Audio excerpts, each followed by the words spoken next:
I was very, very lucky to meet this organization because I had the chance to work with News Decoder. I think I became a more global person also because of the school, and I hope that I helped to become more global, the school and my students as well in all these years.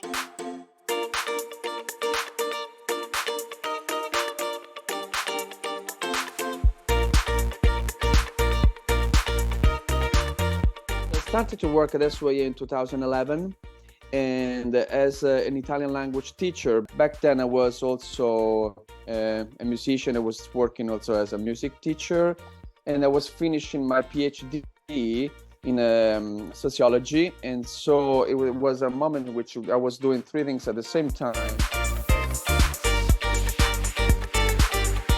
It's so important starting with young generation to get them used to, without forcing them, just fascinating them, and without never imposing, because if you impose something, you can't impose a passion. So somehow in a funny way, tricky way, if you want, attracting them in the world of stories, any sort of stories. Well, I have to say, in recent times, I'm reading lots of philosophers.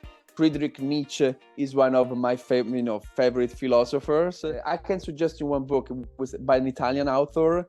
His name is Italo Calvino, The Invisible Cities. So Italo Calvino, I would say, is one of my favorite, writer.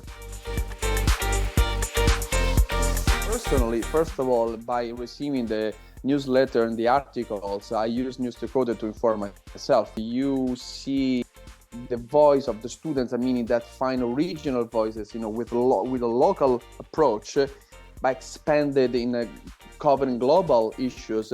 That's something that I was so interested in. I am so interested in because somehow it reflects what I do in my class. I love tennis. Sometimes I think I am obsessed with tennis because it's such, psychological sports. You are fighting first of all against yourself more than with your opponents. I love hiking, and of course I play guitar.